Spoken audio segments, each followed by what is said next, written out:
Good morning, everyone, and welcome to the finals of the 6th annual Corcoran Center Case Competition. My name is Taylor Perkins, and I have the honor of hosting you here today. First off, I want to thank our sponsors and partners in this event, who really, we can't make this possible without you. So we offer the case competition in partnership with Capital One, and we are supported by Citizens Bank and Redstone Equity Partners. This year, the 6th year of the Corcoran Center Case Competition, saw 46 schools competing, with almost 60 teams in total and nearly 300 students. So it really was a fierce round of competition. And we have 4 teams here today who have been selected by our first round judges to compete in the finals. It's wonderful to see again nearly 300 students tackling what really is one of the issues of our time. We're certainly in a housing crisis in our nation, and we're in a housing crisis across the world.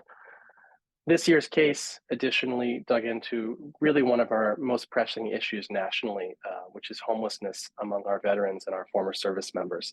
And for one, I'm very excited to hear some of the solutions that our students and our next generation of leaders have come up today for this population, to whom we really owe our best and brightest, best ideas.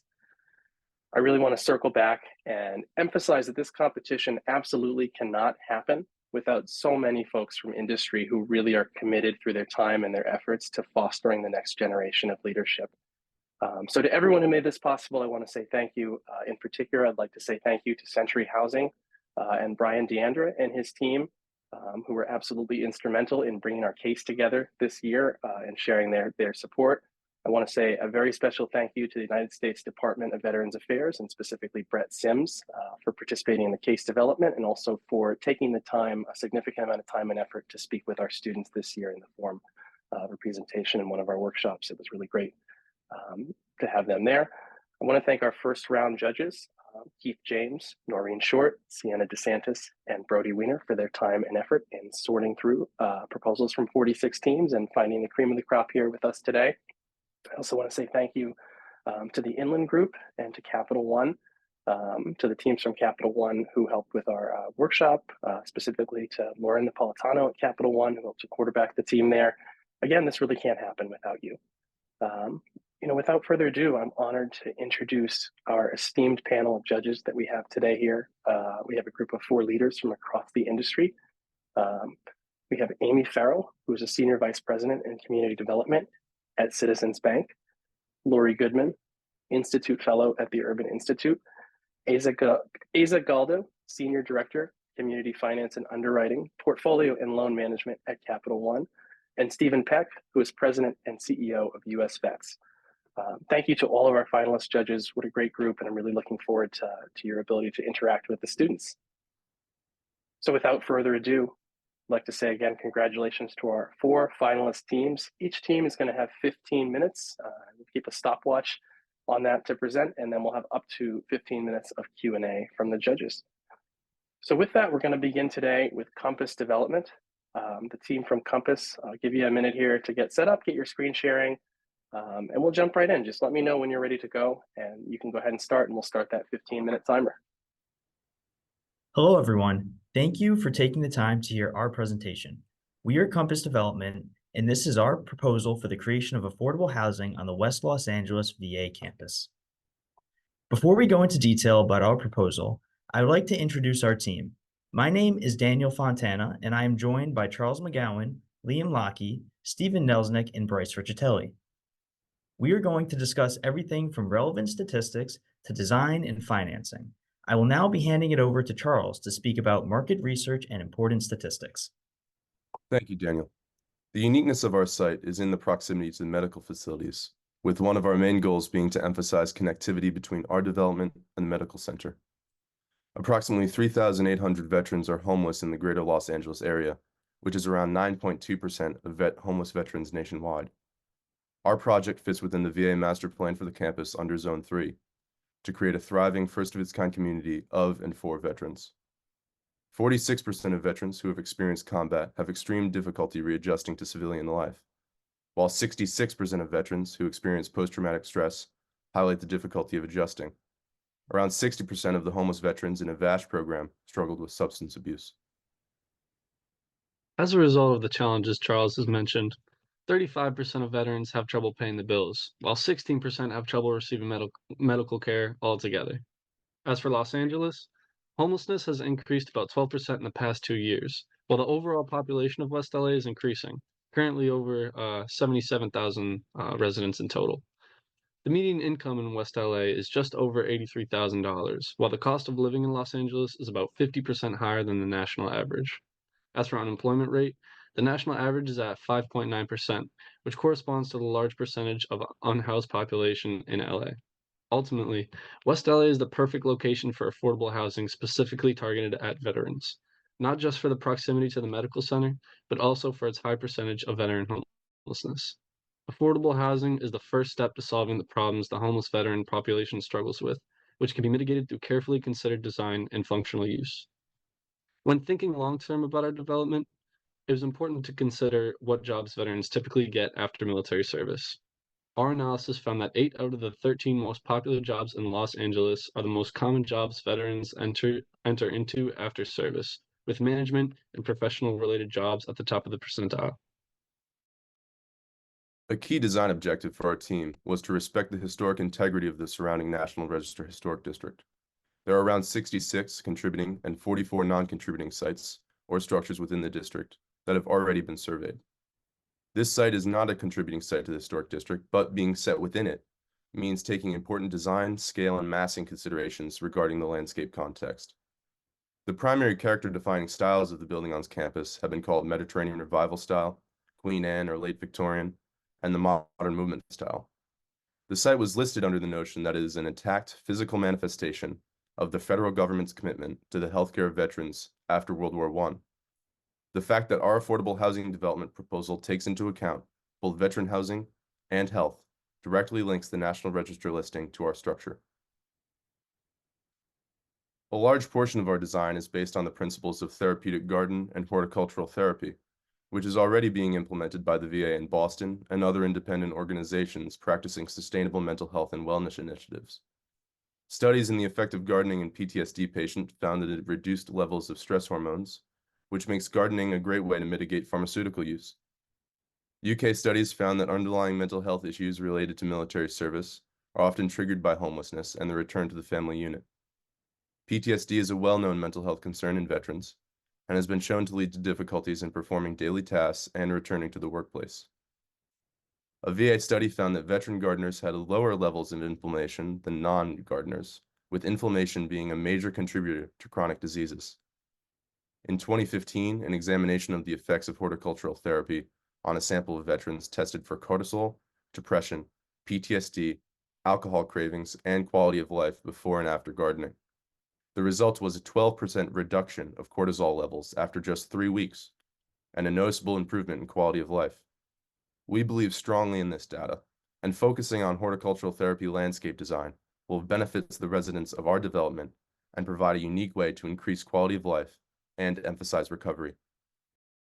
When considering the design of our proposal, maximizing the quality of the space while minimizing cost was of utmost importance. Our design is broken down into 2 masses, separating communal and living space, thus creating a sound barrier from any events that might disrupt the veterans in their apartments. Each unit is separated with an SDC rating of 50, providing for more quiet nights and downtime. The design has a heavy influence on a southern orientation, spanning perpendicular to the east and west axis. The majority of the units directly receive all the solar glazing on site. The design has been modified to allow veterans to capture the morning and evening light to help bring their circadian rhythms back on track. Some of the more fundamental requirements of the design include the building's 69 units broken down into both single and double bedrooms, and they're spread across 4 floors. The entrance to the site is on the northernmost point, along with sufficient parking. The first floor consists of units along with a community center, around 5,600 square feet, for different PT and therapy sessions and a space for communal laundry. Taking a closer look at the first floor plan, we can see the relation of the community space to housing and how it provides easy access while also maintaining a comfortable distance. The housing is broken down into 2 rows that contains a service core at either end and an elevator to meet ADA guidelines. With the second, third, and fourth floors stacking, the construction time and costs can be reduced and more easily fabricated. The central circulation core in between the units provokes veterans to interact, creating a sense of community within the residential portions of the development. The units themselves are broken down into 400 and 700 square feet. Both typologies include a sizable living space with a corner kitchen, a comfortable full bathroom. There is plenty of storage in each apartment, and a very sizable bedroom containing 2 large windows flooding the space with light. The double bedrooms contain a deck that spans across the width of the apartment and has views of the garden and the street. Looking at the site plan in its entirety, we can see the relationship between the gardens and the building. The gardens and paths follow more organic curves and shapes that appear more natural and create an environment that's less taxing on the mind. The design took into consideration some of the buildings on campus under the National Historic Registry. These considerations include arches along the decks and vertical protrusions defining where the units are separated and creating a slight depth to the facade. The massing, material, and scale of the building were also considered and similar to other buildings in the area. I want to emphasize that our landscape design of the therapeutic gardens are built on the principles of the American Horticultural Therapy Organization. While the mixed-use space on the site is versatile, allowing for multiple different functions that can target veteran wellness initiatives. We understand that the West LA VA campus already has spaces for physical therapy, but we feel as though having extra space within our plan, devoted to recovery, works with Medical Center to provide ease of accessibility and connectivity. With the improvement of technologies such as squares, organizations are able to collect precise information on unhoused veterans, determining eligibility for resources, so that the inclusion of specific initiatives like PT space and case management offices are essential. These case management offices provide additional spaces for organizations such as M2VA to collaborate with our design and help veterans achieve wellness goals. In the latest housing report, it shows an increase in spending at the state and federal level in affordable housing projects. This includes preservation works that has to do with affordable housing. With the increase in spending on affordable housing, there's a noticeable lack of these developments upcoming. And really, there's only developments upcoming on the VA West Campus. This is where our project can help fulfill a need that is required in Los Angeles, and especially towards VA veterans homelessness. If we look around from the surrounding areas, there's only smaller scale affordable housing that are located near the VA West Campus.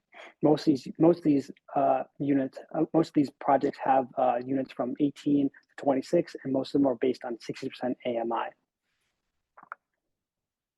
Now onto our project finances. Starting with the rents and unit mix, we have a total of 69 units, 12 of which are reserved for 25% AMI, 18 are reserved for 30% AMI, and the remaining 38 units are reserved for 40% AMI. We took this approach so we could attract a wider variety of income mixes so our building can serve more veterans in the community. Onto our debt sources. Our funding is comprised of LIHTC equity, both hard and soft debt, as well as a deferred developer fee. 45% of our capital comes from LIHTC. This ensures our project can pass the 50% test. Being that this is an affordable housing project, we have to layer many funding sources in order to make the project work financially. Our soft debt comes from 4 sources: 15% from homelessness housing and homelessness prevention, 7% from the Qualified Residential Rental Program, 6% from the Veterans Housing and Homelessness Prevention Program, and 1% from Home Investment Partnership Program. These funding sources are from both the state and federal government. Lastly, the remaining 23% of our funding is in the form of a permanent loan. Specifically, we felt the Veterans Housing and Homelessness Prevention Program was a perfect fit for our project, as its purpose lay with our core development objectives, and it offered favorable loan terms. For the land acquisition, a ground lease was provided by the federal government, which greatly lowered the overall project costs, as land in West Los Angeles is very expensive.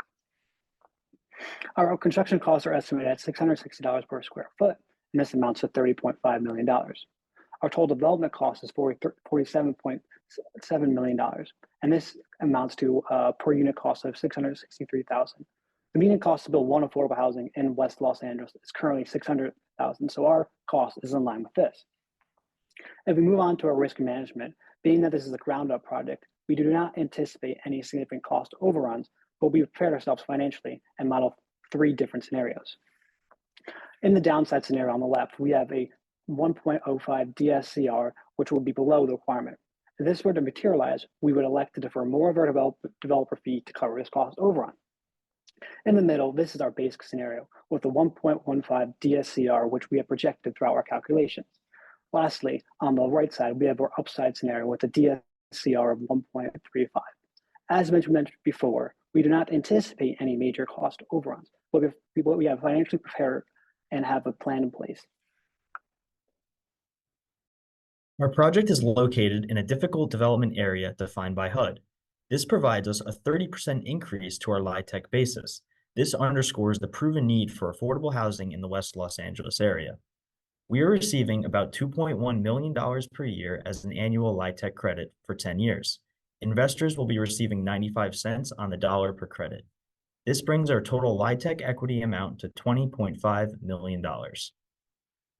Now on to our pro forma.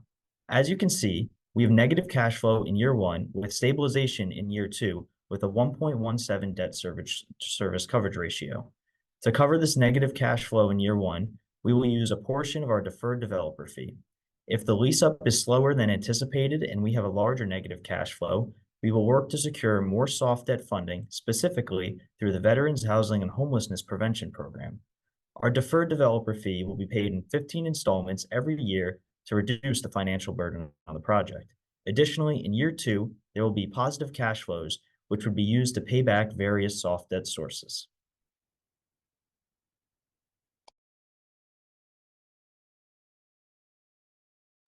I want to thank you all for taking the time to be here today. This project has obviously been a learning opportunity for all of us. It's our first experience with financing affordable housing, as none of us are financing majors. And in terms of learning from the design, Vetro affordable housing has shown to comprise many unique challenges we had to consider, while the National Register District design parameters were a further consideration. So we picked out some key unique choices that we made in this project and hope you enjoyed.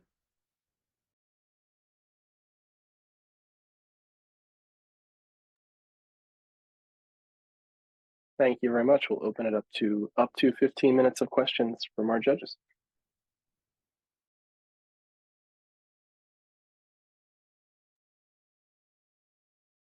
I had a couple questions on the financing.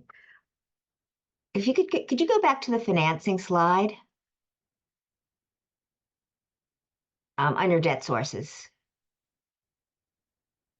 Yeah, what sort of on your non-permanent loans, on your Veterans Housing and Homeless Prevention, on your investment partnership program, homeless housing prevention, and qualified residential rental program, what sort of interest rates are you assuming on those programs, or how do those loans work? So these are our soft debt sources. They all offered very favorable loan terms. Most of them were around 2 to 3%. That's what we found. Specifically, we were targeting the Veterans Housing and Homelessness Prevention one. We did a lot of research into these soft debt sources, and we picked these because we found that they're well supported. They're well supported in the communities, and they're well funded, which is important to actually getting the money. Yes. So we looked into that, and we picked these 4 in specific. Okay, so it's sort of 2 to 3. And then on your permanent loan, what sort of interest did you assume? On the permanent loan, we were given an interest rate to assume that was, I think it was on 6%. Let me check. That was a given number. Okay. And then your development timeline, I know, was given as well, but what was that? The development timeline, we did 30 months of construction. Okay. I have a question on this page too.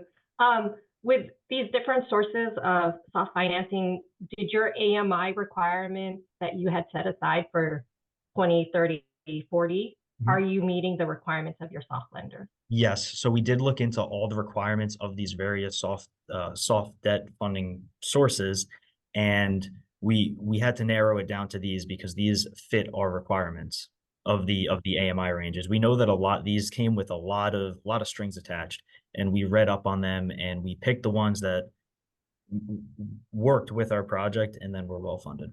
There's a lot of research on these.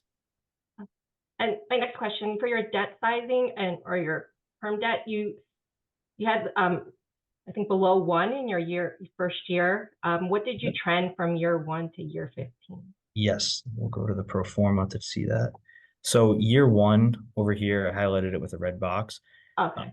Yeah, so we're going to be netting a negative cash flow in year one. We're going to use a portion of our deferred developer fee to pay for that.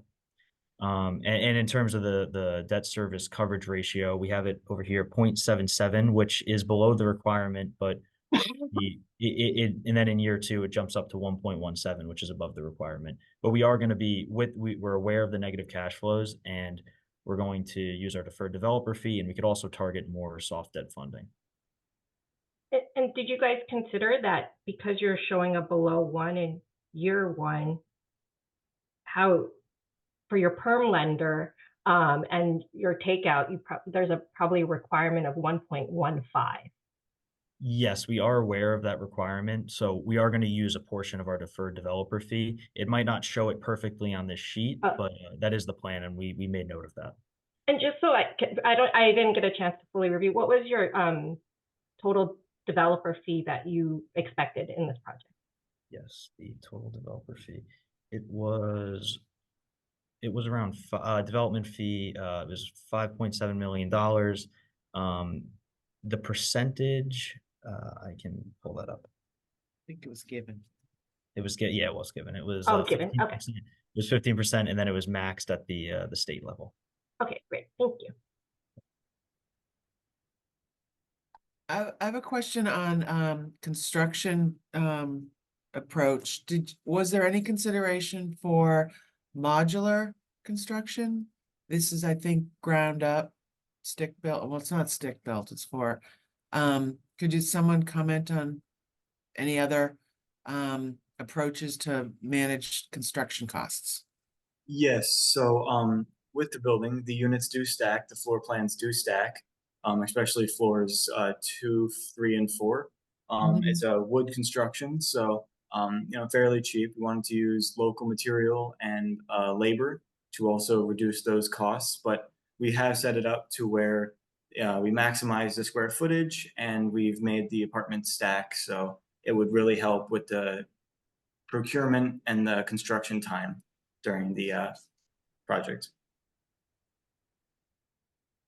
Also, being set within a National Register district makes kind of design and structure kind of a unique consideration, as it is subject to a historic preservation officer approval. So those are some things that would be looked at within the review. Okay. In your stabilized operations, you've got a range of services for the residents. Can you talk a little bit about who you're expecting or what entities will be providing those services? So in terms of case management services, those are already provided through the VA. That's something that's provided through the VA and has been. And in the plan, you can see those in the 2 kind of office spaces. I think those were kind of a key consideration for us, as case management services are essential to be put into a kind of scenario of this. And we also wanted them to be used not just by the people living in this development, but be able to be accessible to the rest of the West LA VA campus. In terms of kind of other services, I believe I mentioned the squares, which is a kind of initiative that targets which unhoused veterans are actually able to receive different sort of funding and receive different sort of accommodations such as housing. So being able to work with those programs within our affordable development and giving them space to actually operate within it, I think is essential. I also mentioned the M2 VA, which is kind of a target initiative by the VA to establish wellness goals for veterans, specifically unhoused veterans. So being able to have those within our community development was essential. Last question is, did you make any assumptions about whether or not your residents would be working? Yeah, we did. I think that was kind of under veteran occupation.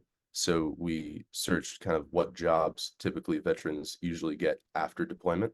And those case management services as well that are featured within the site are actually kind of intended to put veterans into jobs in a lot of ways. So I think working again together with those spaces and then taking considerations of what jobs are actually available in the wider West LA range is essential. I mean, I think the statistic is around 9.2% of all homeless veterans nationwide are actually in Los Angeles, which is a huge percentage. So obviously these services are essential here. Thank you.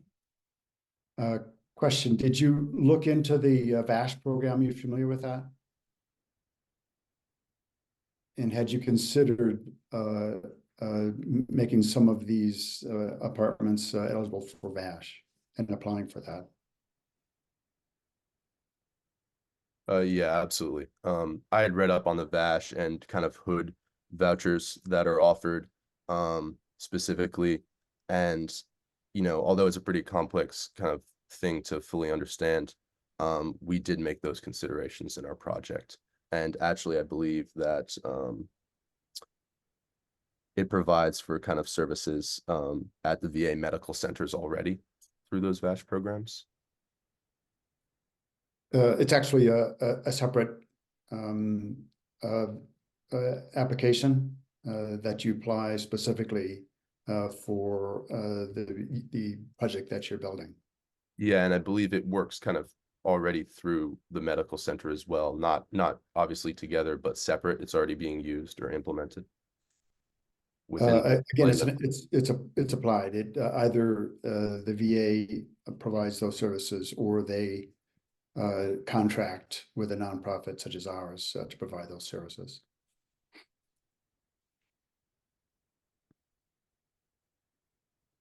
I have another question, sorry. I love this idea of the therapeutic garden. It looks beautiful and it's scattered throughout the property. Did you guys also factor additional costs for maintenance of this, all of this extra landscaping into your budget? So in terms of maintenance, I think most of the maintenance will actually be done through the horticultural therapy programs that are already kind of being used in other kind of organizations across the country. So the main goal is actually to get the veterans living within this space to be operating within it and growing and gardening actually within their own space. So a lot of the cost for maintenance will actually be done through these program initiatives that'll be going on through the horticultural therapy kind of organizations.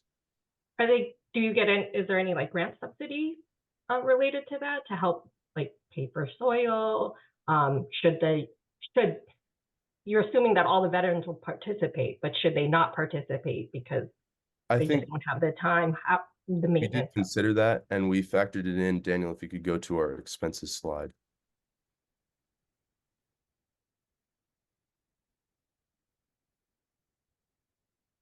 Yeah, we decided to factor it into the supportive services budget as well.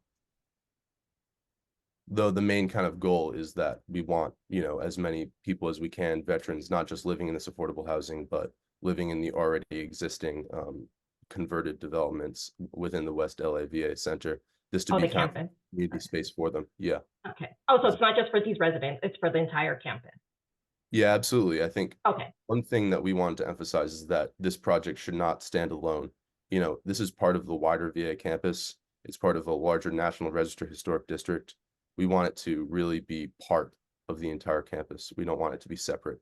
So we want these spaces to be used by everyone within the campus. That was why we chose to include the PT spaces in the space, because although there's already physical therapy spaces within the medical center, I think it'd be a great place to have kind of overflow for those spaces and additional space. Thank you. Can you go over the common space one more time?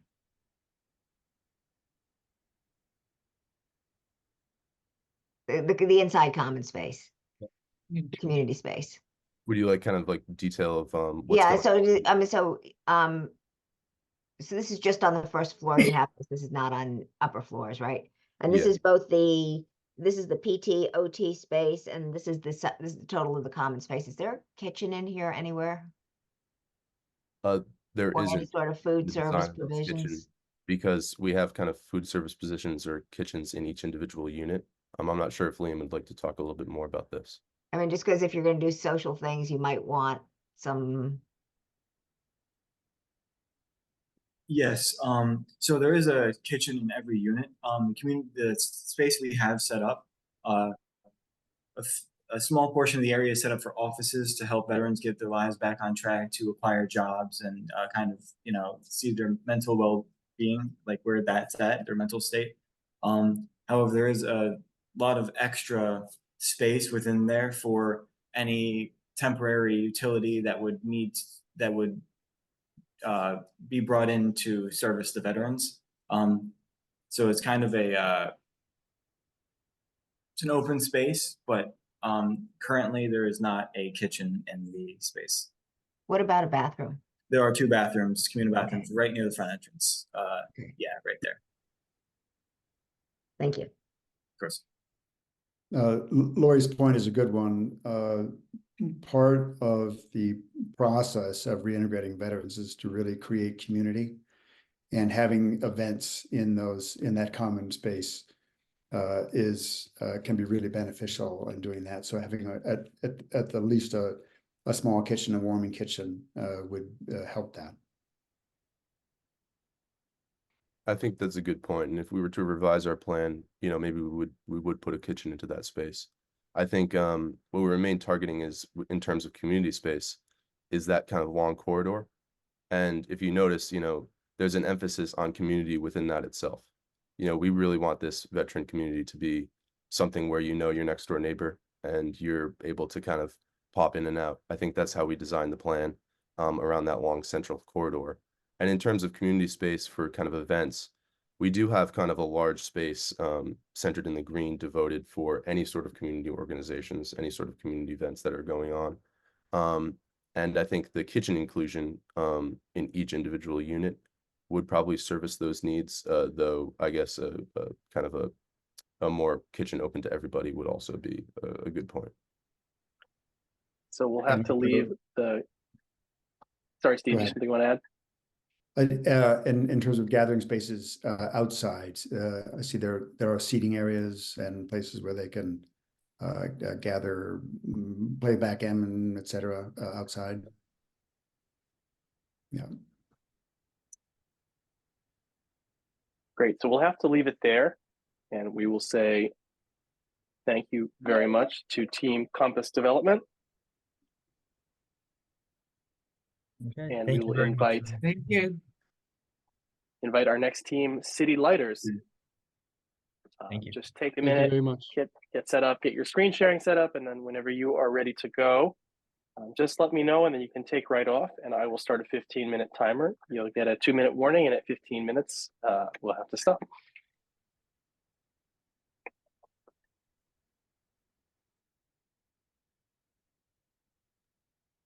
So whenever you're ready. Hey, thank you for the opportunity. It's a pleasure to meet you all. We are Team City Lighters, and today we will be presenting our Veterans Affairs Campus Development Plan in West LA. Before we begin our presentation, I want to introduce our hardworking team members. I'm Jiwon Kim, an editorial manager and a designer for our team. Gina Wang is our team lead and an outcome analyst. Eo Hong is our site analyst. Brian Young is our market researcher, and Frank Dong is our financial analyst. Eo Hong is our site analyst as well. The presentation will consist of a brief overview and a background information, followed by a detailed site development plans as well as its representation of VA values. Next, we will compare our information with some other relevant properties, which will be followed by our financial analysis. There will also be a brief session for any further inquiries and Q&A at the end of our presentation. First of all, I will begin with an overview of the site and our developmental plan. Much of these information are already given from the project, which includes its location within the VA campus with a size of 388 acres and its proximity to UCLA, VA medical services, and other anchor institutions. Moving on to the overview of our developmental plan, our planned 4-story building will have 57 one-bedroom units, 12 two-bedroom units for couples, and 20 accessible units for anyone with disability, and 69 surface parking units for all. Further data about our floor plans will be given later in the presentation, and our proposal will showcase veteran-specific programs and supporting amenities, which we will soon elaborate on in detail. Additionally, with our financial goal, our property has passed the 50% test with a 100% VASH voucher for homeless veterans.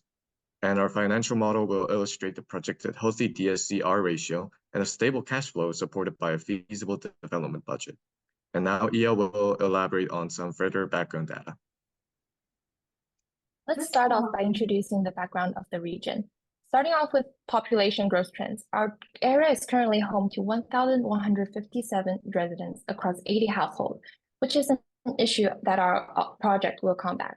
Onto the median household income, we can see from the graph that it steadily increased over the past 5 years. However, even though the median household income passed $82,000 in 2022, 41.8% of the population remain unemployed. Our project can help resolve this issue by connecting veterans to employment opportunities with UCLA, the West LA VA Medical Center, as well as the commercial neighborhood of Westwood Village, just to name a few. For the area's needs, there are only 170 units of affordable housing, mostly one-bedroom units and studios, but still 783 homeless veterans reside in the SPA 5 section, showing a significant need for additional affordable housing in the West LA region, a gap we aim to fill. With all these issues outlined, our location has multiple advantages. We're adjacent to veteran services nestled within the larger VA campus. Our project ensures zero displacement of residents since our original site is a parking area. Furthermore, our location is very convenient with many places in LA accessible within a short 30-minute drive. This connectivity not only provides easy access for the residents to the city's resources, but also reintegrates them into our vibrant community. This connects to my next point about transportation. Let's take a look at the transit options and nearby amenities. Our site is perfectly situated within a nexus of transportation options. The Metro bus service, LA Dot Commuter Express, and various Big Blue bus routes surround the VA campus, offering easy and accessible travel throughout the city, ensuring our residents can navigate with ease, whether for work, leisure, or services. Additionally, the map shown on the left illustrates the upcoming Metro Purple Line, a transportation alternative that reaches LA downtown within just half an hour. Turning to our local area, we're encircled by amenities within a 1.5-mile radius that fulfill demand for a variety of needs and interests, as shown on the map. Moving on to site and redevelopment. For our sites, the first floor features 15 one-bedroom units and 3 two-bedroom units, while the rest of the floors consist of 14 one-bedroom units and 3 two-bedroom units, with 10 accessible one-bedroom units on each of the first and second floors. Our building will accommodate 4 amenity spaces, 1 on each floor with massage chairs. Starting on the first floor, our residents are welcomed into a spacious lobby with an indoor garden. Moving up to the second floor, we have our laundry facilities and a workout area, providing easier access as well as efficient time usage. The third floor is where relaxation and community come together in our library lounge. Surrounded by a selection of books and board games, it's a quiet retreat for reading and community gathering.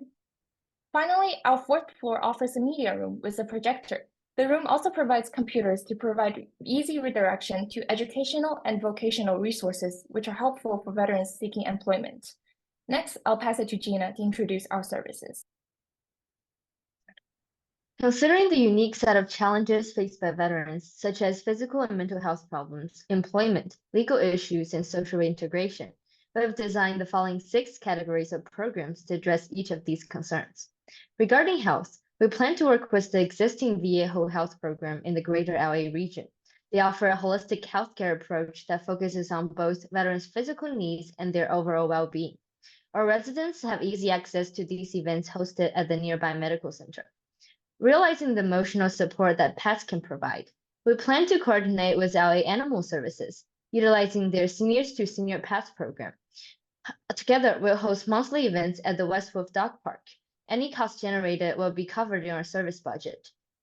Due to our proximity to UCLA, we'll be offering legal support and fitness training through their student organizations such as Your Fit program and UCLA Legal Clinic. Our team aims to bridge the gap between available resources and veterans awareness. We'll be collaborating with Veteran Benefit Administration to host quarterly information sessions for residents. Another emotional support program we provide is through the Grow Native Garden located on VA campus, where veterans get to interact with nature and experience the joy of harvesting. Similarly, we have a small garden area on the first floor of our development. Lastly, we'll be connecting veterans to job training programs offered by California Department of Veteran Affairs. thus helping veterans to integrate back to society. Moving on to next slide. Overall, we demonstrated 5 of the West LA veteran core values through the programs mentioned previously. Moving on to impact. Our proposal will relieve homelessness from the street of LA, give tax credit to our investors, boost local businesses by increasing foot traffic of the area. Additionally, I'll also introduce educational opportunities for the law students at UCLA and increase both local and veteran employment. Next up, we have 5 major areas of concerns, starting with financial constraints. We expect to mitigate our financial risk by making reasonable cost assumptions. Long-term maintenance expense is accounted for in our operating section. As for legal concerns, we'll mitigate it by complying to LA zoning and VA policies. Moving right to market fluctuation and vacancy. We have set aside a 6-month reserves in our financial model as a cushion. In addition, seeing the growing need for affordable housing in general and the rising price of home ownership in LA, we predict a constant demand for our type of development among the veteran population. Moving on to program-specific concerns, we have set aside $150K as our program budget, which is more than enough to support our services. We incorporated 4 lounges into our building design, with the first floor being event hosting space. Thus, we avoid disrupting our residents. Also, we encourage participation through bulletin boards and on-site activities.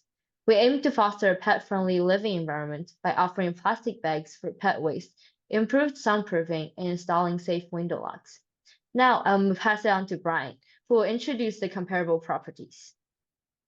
Thank you, Gina. First, let's take a look at the comparable affordable housing. Our goal is to continue and better the redevelopment of VA and embrace its core values as mentioned before. There is a glaring issue of homelessness in the region. Even with the free affordable housing options as shown below, there is still a dangerously large number of homeless veterans, with 53% of them being disabled, according to the Disabled Veterans National Foundation. Our project specifically addresses the lack of affordable and available properties in the West LA region, helping as much of the veteran population as we can in order for them to have a healthy, thriving living space.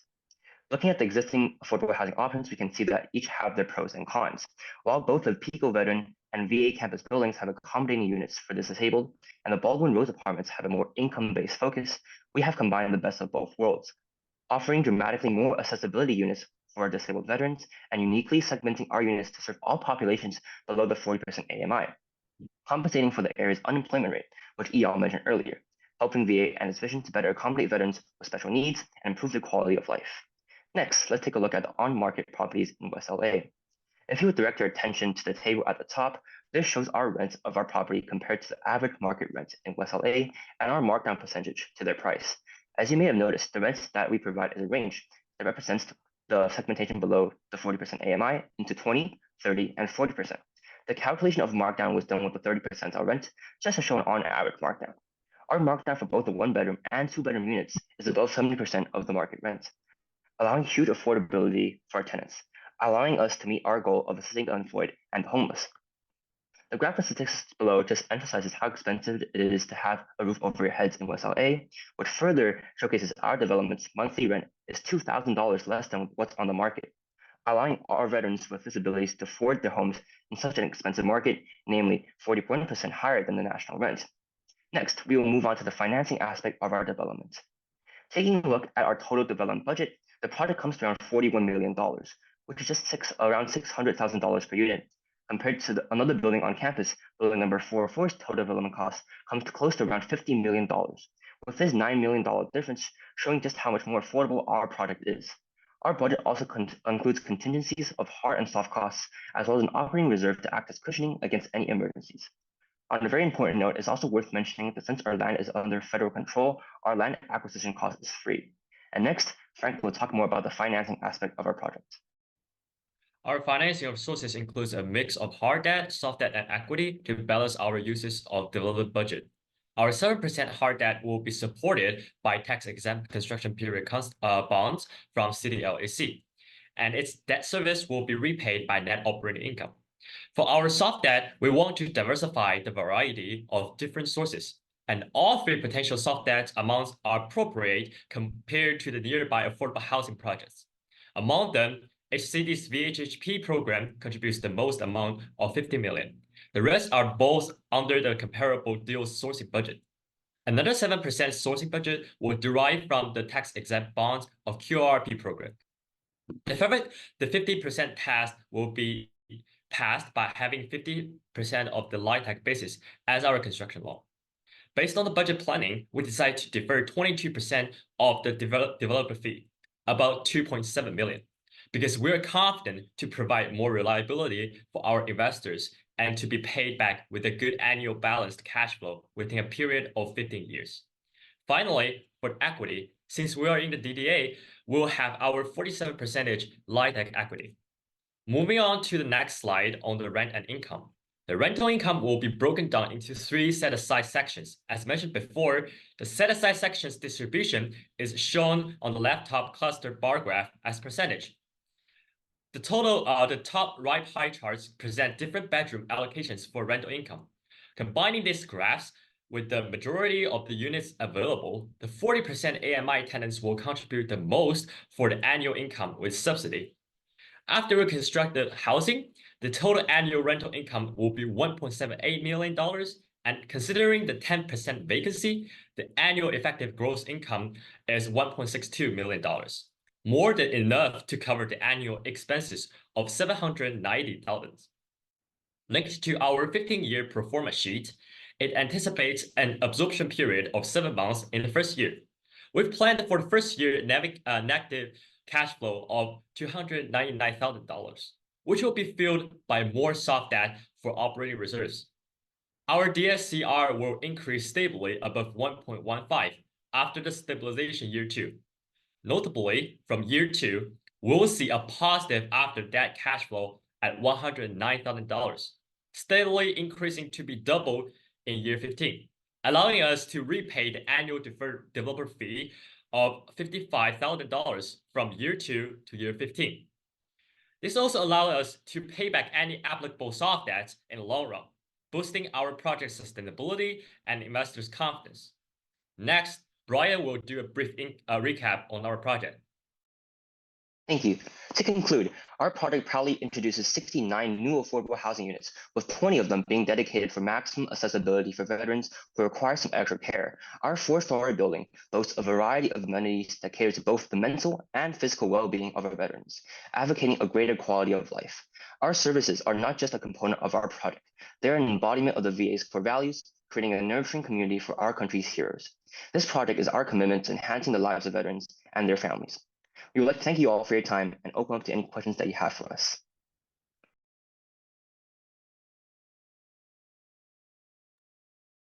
Great, thank you. We'll now open it up for up to 15 minutes of question and answer. I have a question. In your common spaces, are there case management offices? For each building, we have an on-site building manager, and in our common space, we just dedicate it to the veterans who are living in the building. Okay, so there would need to be a case management offices in the building because there'll be social workers in the building to provided through the VASH program. So they would need private offices. You need 2 of them. We'll consider that and factor it in. Thank you. Yes, just building on that, yes, there will definitely be space allocated for these offices. And just to add on, we are considering having the VA help us during for that process of having VASH service workers and helping us serve our veterans. Yeah, I like very much the your use of the common spaces. It really does lend to creating community within the building. I like that part. Do any of your common spaces have a kitchen at all? We all in all of units we have a kitchen in the unit, but right now our common spaces are dedicated more for entertainment or just health.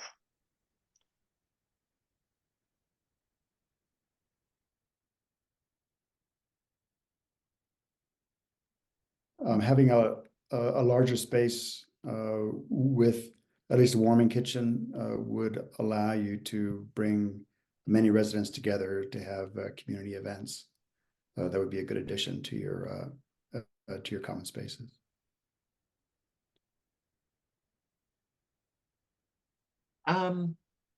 I think I read on one of your slides that the unemployment rate, I think, is it for this population or this immediate area, is quite high.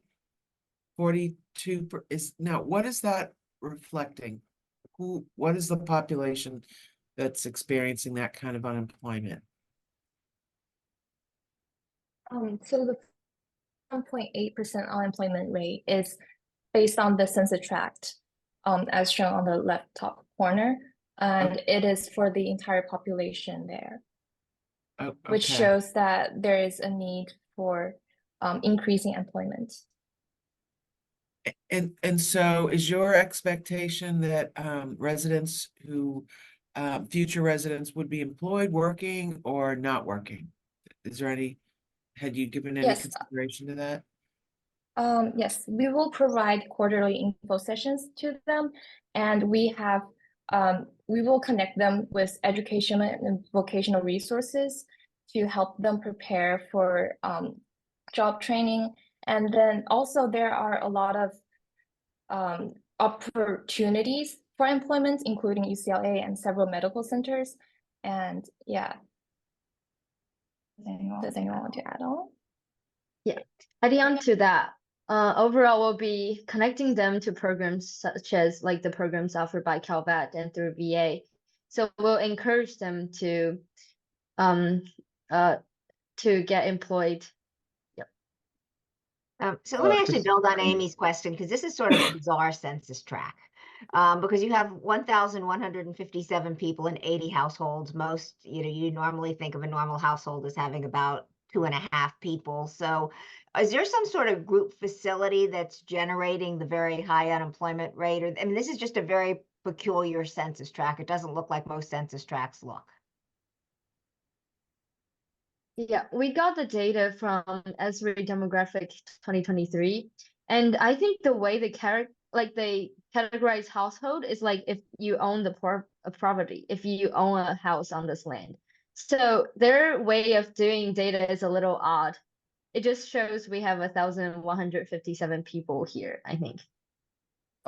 Just to add on, the census tract is on the West LA campus, so the majority of the people living in the area are actually veterans. So I think it caters more to the census tract is more according to them. And just to build on the unemployment question, the unemployment rate, we see our veterans being employed, and actually according to our data, most veterans they work in a white collar job in West LA. Therefore, we want to cater more to that and provide trainings for that. I think that would have been a helpful distinction on the slide, that it was the campus, because the actual location of this site is actually quite wealthy, the surrounding neighborhood. And so that probably would have been a helpful distinction. Yes, thank you. As you're using VASH vouchers, that largely caters to disabled veterans, so not a lot of them would be going back to work, truthfully. But if some of them did, then they would be vacating those units because they would be over average median income. So had you thought about an outreach effort to continually fill those units that will be vacated by those who are employed or moving on? So we definitely have thought about that.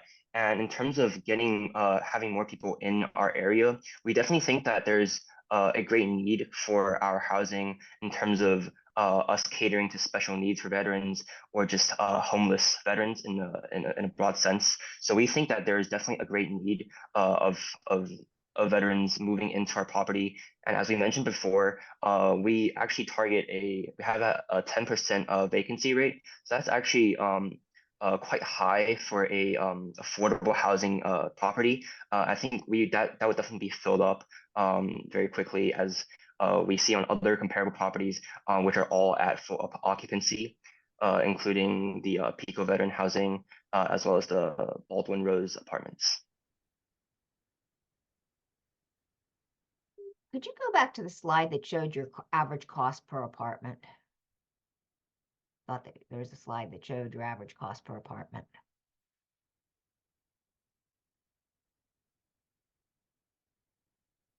the 601,000 per unit. The 601,000 per unit was with the land being free. Is there anything you could have done to squeeze the cost? Because that just seems awfully expensive with the land being free. Is there anything you could have done to save on construction? Just, I mean, this is a very good plan. I was just wondering, if you had thought about if there's anything, any other corners you might have been able to cut to bring down the average cost per unit. So these datas are actually given to us in the case, but however, we definitely see our reserves being less.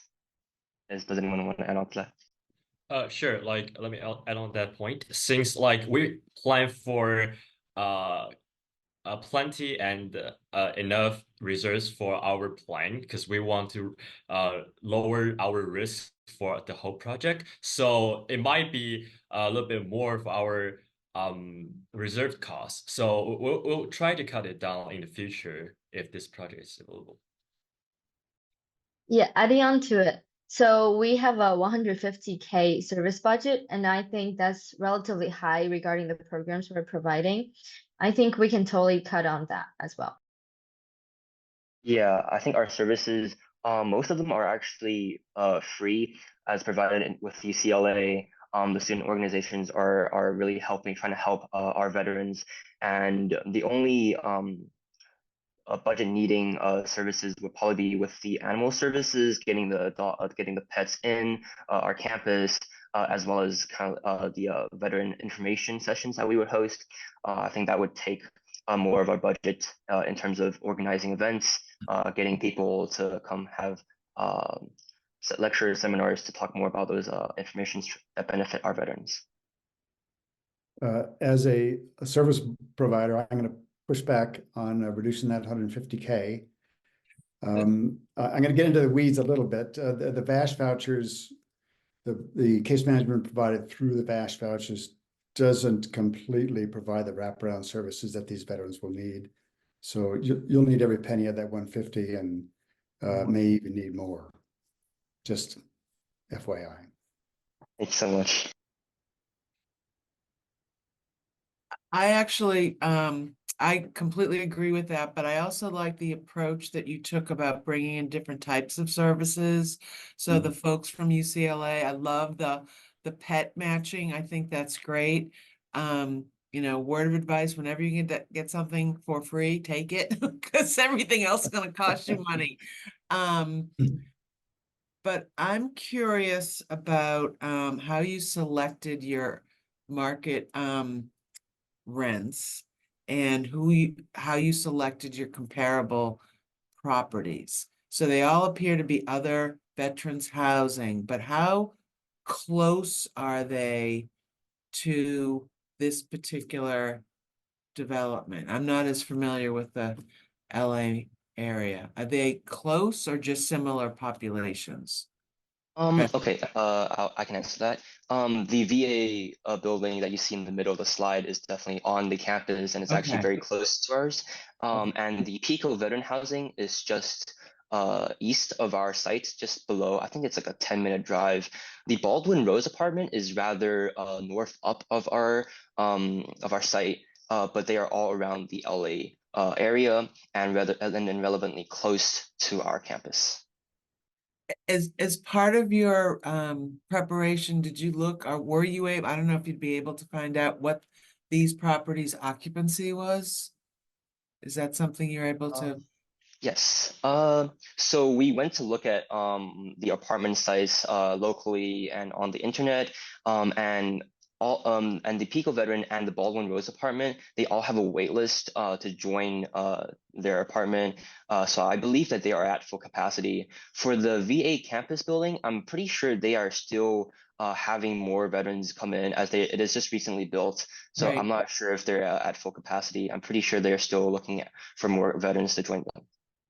Okay. Thank you. The building 205 is full. Just. Oh, okay.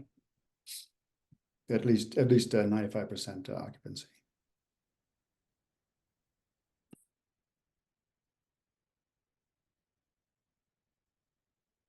I had one question. Can you go back to your financing slide real quick?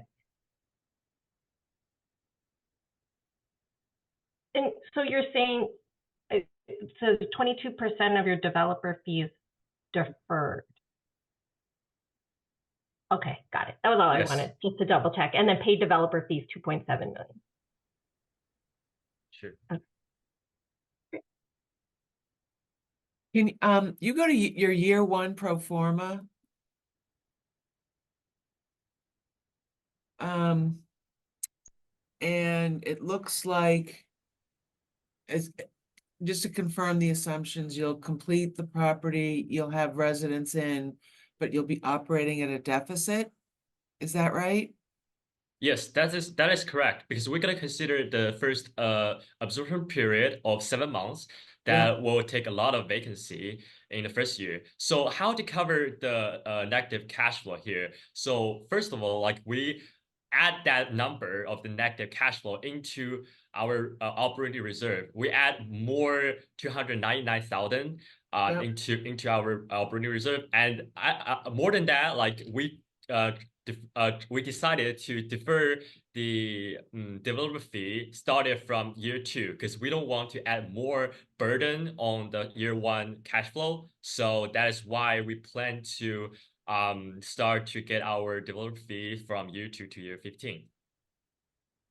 And as part of your conversations with your tutors, did they talk about what the conditions were to convert to a permanent loan?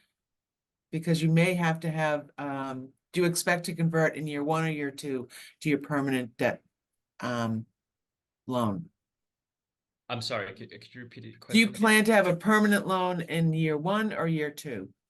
Year 1. Okay.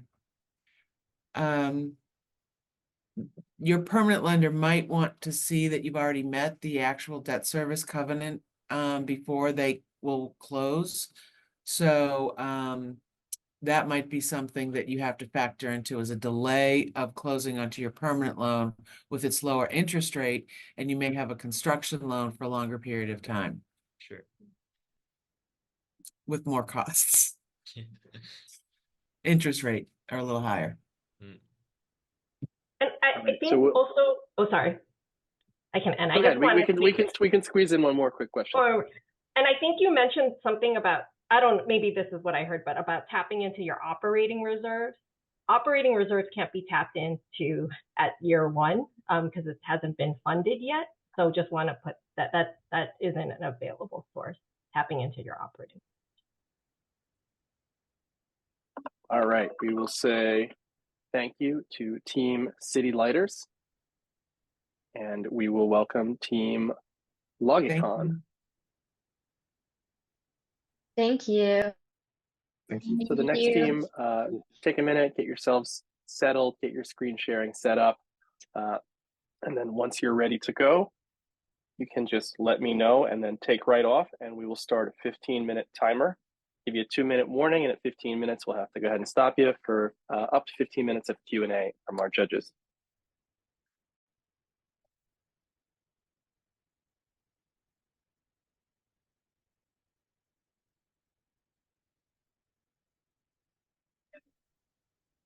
All right, I think we're good to go. If you guys are ready for us. All right, whenever you're ready. Hello, and thank you all for having us. Today, we will be presenting our proposal for Parking Lot 20, the Phoenix, a name chosen to symbolize new beginnings for a resilient population. My name is Jessica, and I am joined by my colleagues, Georgia, Krishna, Brenna, and Shane. I would like to start by giving an overview of our property. The Phoenix will be a 69-unit veteran-only development sitting on a 1.5-acre site within the West LA VA campus. This will be a 100% affordable development below 40% AMI, completed with 4% low-income housing tax credits. Currently, LA County is facing an affordable housing shortage of 500,000 units. We are looking to increase the affordable housing supply by providing a property that is energy efficient and fits into the broader community goals. Our development has a total budget of $43.4 million, which we will further break down later in the presentation. I'll now hand it off to Georgia to begin our market analysis. I will now provide a high-level market overview of the LA market, starting off with the general economy. LA has the third largest metropolitan economy in the world, which is highly fueled by entertainment, aerospace, tourism, and education industries, as it's home to over 100 higher education campuses. Now, to touch on the affordable housing picture for LA's general population. We all know that California is a very expensive state to live in, as showed by the median rent, cost of living, and median sales price, all inflated as compared to the national average in LA. All of these factors lead renters to search for affordable housing units that are 500,000 low in supply in LA County. Now moving on to our intended residents, which are LA's veterans. There are nearly 4,000 homeless veterans in LA County, and to house these veterans, there are only 8 veteran-only affordable housing properties within the entire state, and only one within a 10-mile radius of the existing housing properties on the West LA VA campus. Moving on to AMI trends, this graph shows AMI figures since 2007 for both one-person and two-person household. Focusing on the bottom 2 lines of the graph here, which represent 40% AMI, which is how we calculated our rent figures. As shown, there have been upward trends since 2013 that have been hard to attain at an average of a 3.58% growth percentage year over year since 2007. Now moving to the area's need for affordable housing.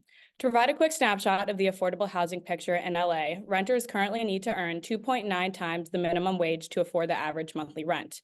While I won't name all these statistics, all of these carry into the current supply and demand imbalance within the market.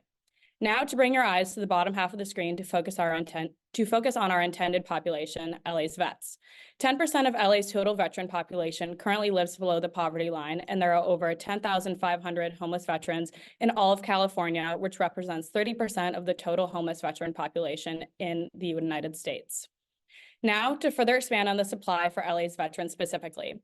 California has only 8 veterans-only homes and only one within a 10-mile radius of the West LA VA campus. This property is pictured on the right here. This is a Class C building with 17 units. The 2 largest homes in the state are in remote communities that are more than 100 miles outside LA, which is not desirable for the tenants, so these properties experience many vacancies. This is because veterans have expressed an interest to be close to a medical center and closer to their families, 2 things that the Phoenix can provide. So because of its location, the Phoenix can expect high demand due to its community of like-minded tenants, medical resources, and community feeling. Now I'll pass it over to Krishna to discuss the broader redevelopment plan and neighborhood linkages. Thank you, Georgia. Now, looking at the broader redevelopment, the West LA VA updated their master plan in 2022, and its key goals are to optimize underutilized land, provide opportunities to veterans to interact and receive supportive services, provide 1,200 permanent housing units for veterans, and increase ease of access and improve efficiency to the campus. The development of the Phoenix directly aligns with these goals. As far as surrounding community concerns, aside from providing more affordable housing to the area, the West LA community has some other concerns that we took into consideration. The Phoenix meets these concerns by being integrated into the VA campus and coinciding with transit infrastructure developments. The VA's metro station is scheduled to open in 2027.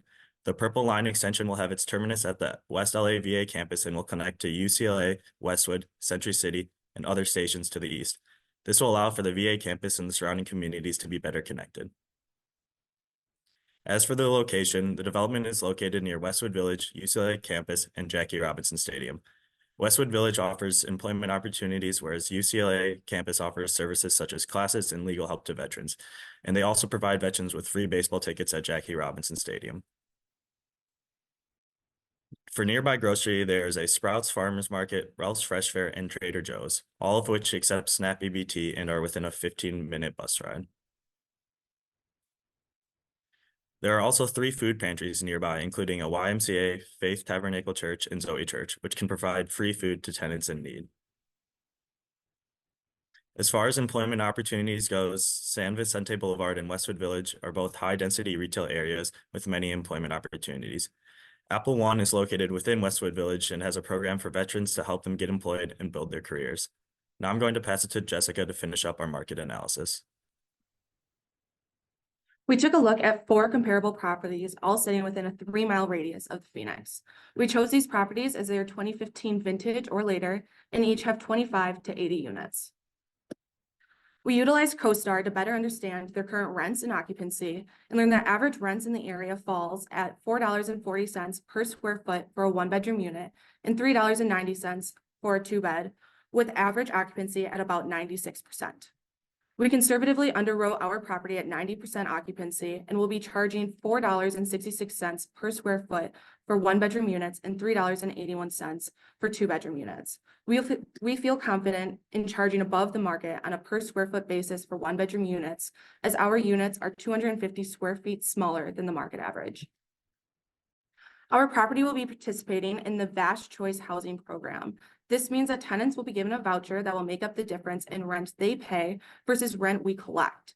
For our units, our total rent collected will be $2,096 per month for 1-beds and $2,666 per month for 2-beds, with tenants paying $1,040 for 1-beds and $1,248 for 2-beds, and the VASH voucher making up the difference. For tenants, this is a 68% discount from what they would pay in a market rate apartment.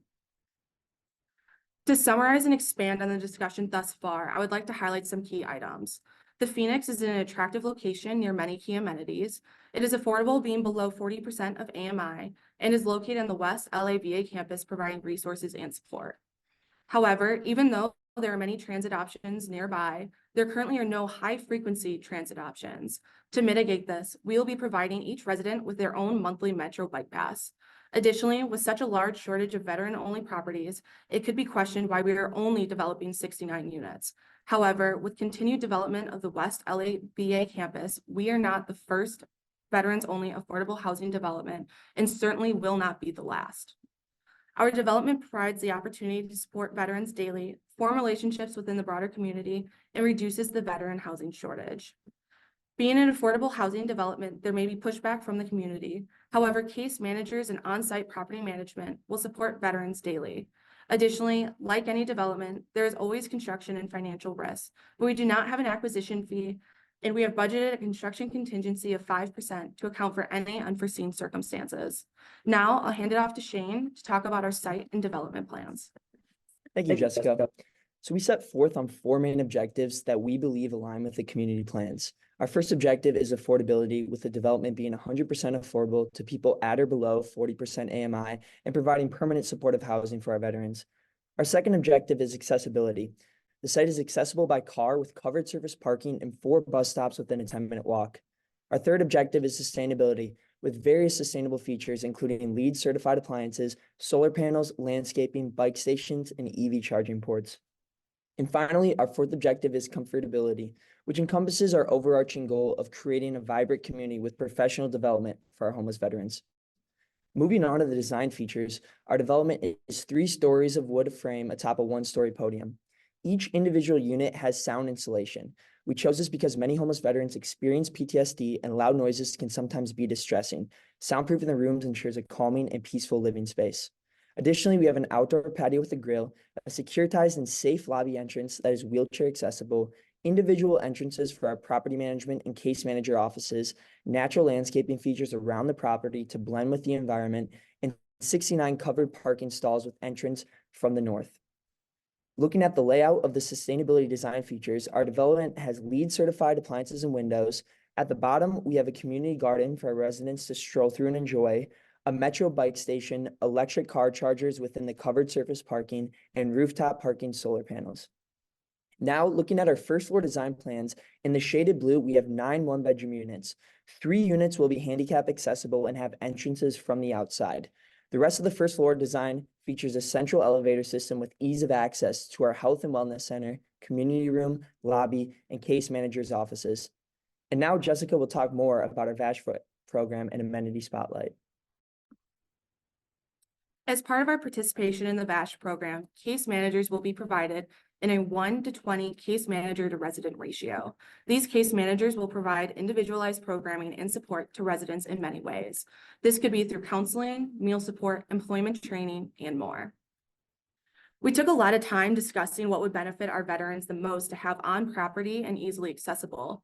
We decided providing a health and wellness space would aid them as they're able to work out within their own community. Additionally, we are adding a community room to provide a place for residents to congregate, work together, learn, and relax. The goal of these spaces is to empower veterans for success and promote independence. To make these spaces functional, each have their own unique weekly schedules of programming, and outside partnerships will be brought in to help support them. For example, the Health and Wellness Center will partner with GeroFit at UCLA, which works with older veterans to create a workout routine. We'll also partner with UCLA Extension Program to have those seeking exercise science certifications reach their certification hours by teaching workout classes on site. Now I'll hand it off to Brenna, who will talk about the financials of our development. Thanks, Jessica.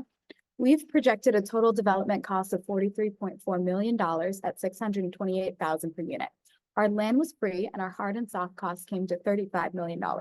We have 2 reserves in place, one for 6 months of operating expenses, which we will not touch, and 6 months of debt service.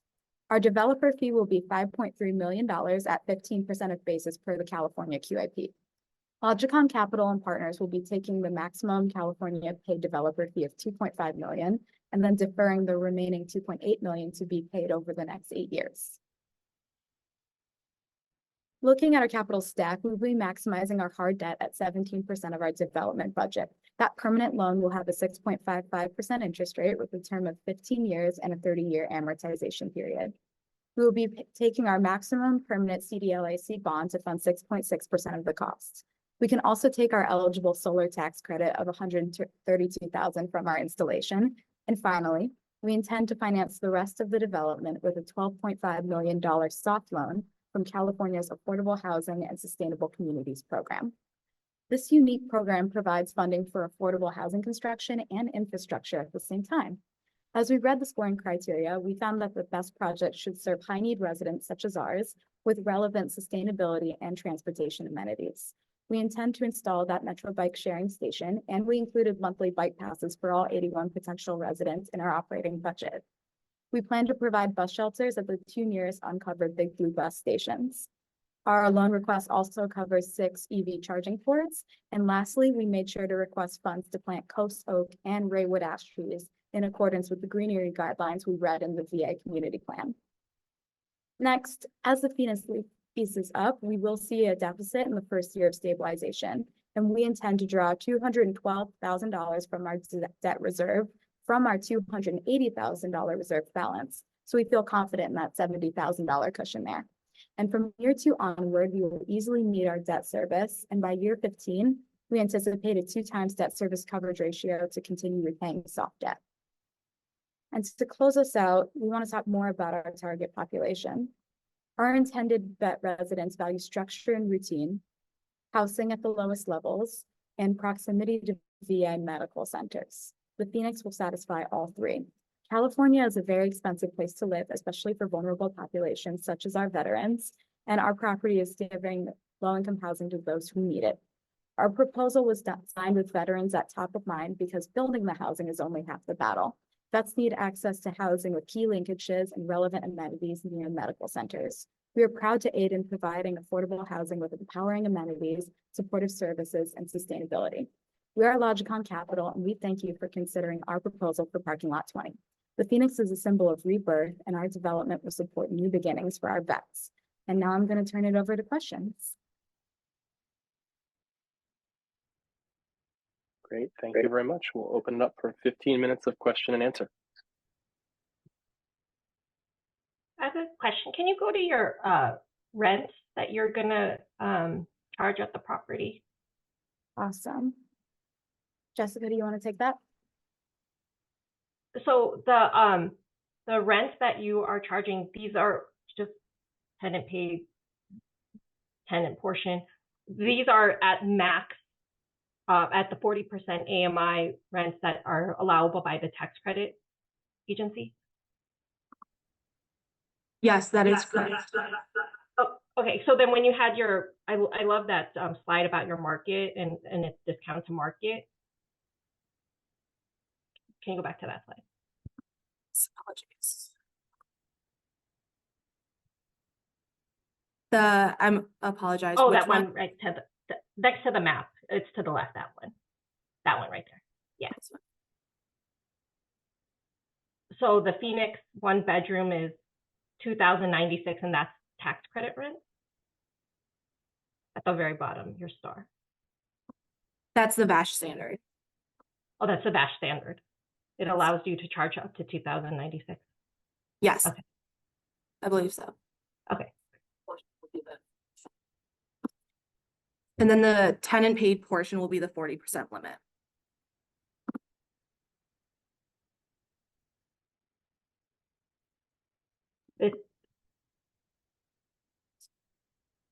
Okay.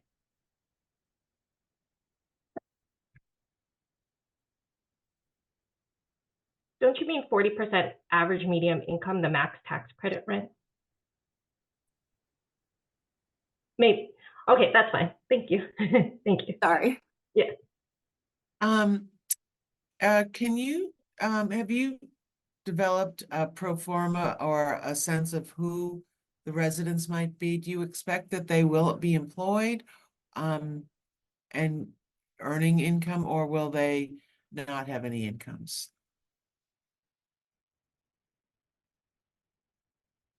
I can speak to that.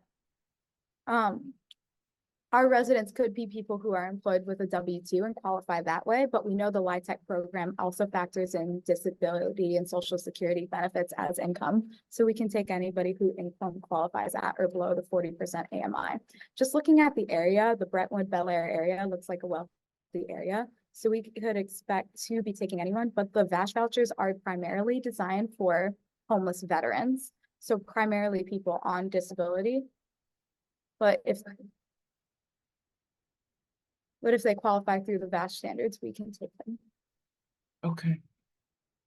And is, how many, do the vouchers would come with a resident? Is that correct? It's not. These are, we read that these would be project-based vouchers that Okay. would be attached to each of our units. Except for the manager's unit, of course. So you have 100% of the units have VASH vouchers, is that correct? Yes. Okay. Okay. Could you go to your financing slide for a second, where you described your hard and your soft debt? The affordable housing and sustainable communities. The financing slide where you described the soft debt, that one, yeah. How did you pick these particular programs? So you have CDLIC bonds, and then what other soft debt is there in that 28.9%? 28.9% is one loan. It's going to be the affordable housing and sustainable communities. It's a local financing source that's paid for by the carbon capture and trade program. And we intend to apply for the soft loan. And what sort of interest rate is that? Does that have on it? We'd have to double check for when the loan is sized, but it is variable. But as soft debt, it can be repaid from surplus cash flows. We budget for it after several years of stabilization.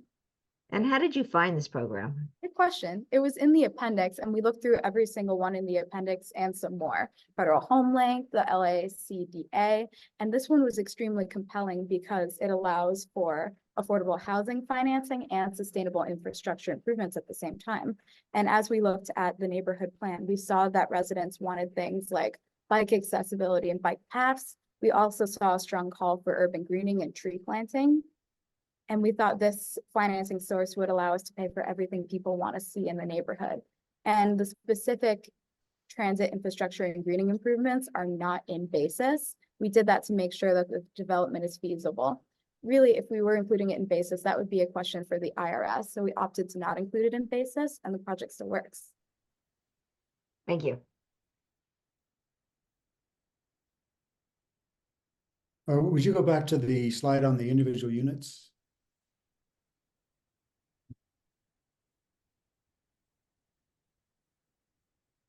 Our floor plan? That one, yeah, the middle one. Awesome. I'll talk to me a little bit about these units, their size, the amenities within each unit. I gather they have kitchenettes. Yeah, I can take this one. So yeah, we have 9 one-bedroom units on this first floor, and units 107, 108, 109, which is closest to the parking lot, will have their own outside entrance and will be handicap accessible. We decided to have the elevator and stair system in the center or close to the center of the building so we could have ease of access into the health and wellness center and the community room, and then also the lobby. And then we have 4 of our case manager offices below, and then also the property management office, which both have their own individual entrances outside towards the parking. And the exterior garden, how large is that? There was a lot of hardscape outside. Yeah. We'll have that probably around 400 square feet, maybe a little bigger depending on our size constraint. But yeah, really the big thing with the garden is just connecting the veterans like to a peaceful place where they can stroll through and enjoy and kind of bring them back within nature. And what is the thought behind having all the other area around the building as hardscape?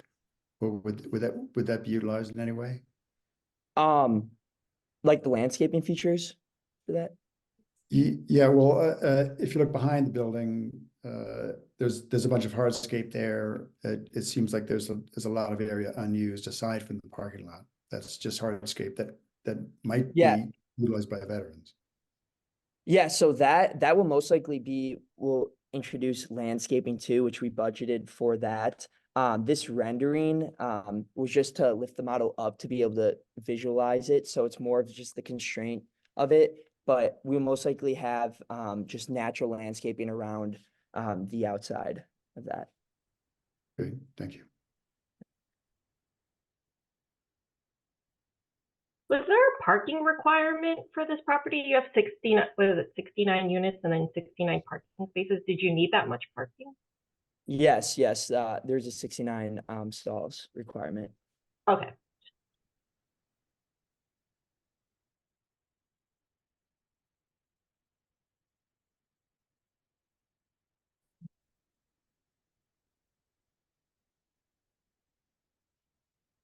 Okay, one more question on your financials. I think you said in your year 1 that you would dip into your debt reserve to cover is that debt reserve something that if it's a traditional debt reserve, it wouldn't be something, it'd be fine more for as it's stabilized. It wouldn't really be something you would tap into for your first year. Just want to make that call out there. And as you guys revamp it, that wouldn't be an eligible source to convert to your permanent loan. Yeah, we have the perm loan conversion when the construction loan finishes after the 30-month period. And just to expand, generally your permanent lender wants to see that the property's cash flow is already meeting the debt service terms of the loan agreement. So there may be a period of time between completion, full occupancy, but you're not meeting the debt service coverage. So that those cash needs really have to be accommodated by the development budget. You're not going to be able to pull from reserves unless you've got a line item in your development budget to say stabilization and lease up. And then at the end of that, you'll be able to convert. So those permanent lenders are they're unforgiving. We have our line item for the debt service coverage reserve within the development budget. Okay. 6 months at $280,000 total. And a $212,000 drop budgeted. So that's a $70,000 cushion. Could that be what you're referring to? That helps. Thank you. Could you go back to the site plan or the rendering? You've got some electric car chargers. Is that a requirement of the local municipality, or is this something and how many of them? Is that just a couple or a handful, or? I can hit on that again. We Sure. opted to pick 6. We know that California is going to start requiring EV vehicles by 2035 if everything goes according to the plan. So we thought it would be prudent to include now. And as we read the criteria for our affordable housing and sustainable communities soft debt, we saw that EV chargers were eligible. So we thought that would be a great way to pay for something that would become a need. Okay. And just for some consideration there, at 40% AMI, and electric cars are kind of pricey, right? That's just something to think about. Like, not oftentimes would this population be having an electric car. We thought it might be prudent in case we're gonna have a lot of people coming in and out of the property to provide our supportive students, from the Eurofit students at UCLA to our case managers. I think there will be a need on site to have it because we need people to be able to support our residents, even if it's not for the residents themselves, but it could be eventually. So that's why it would be prudent.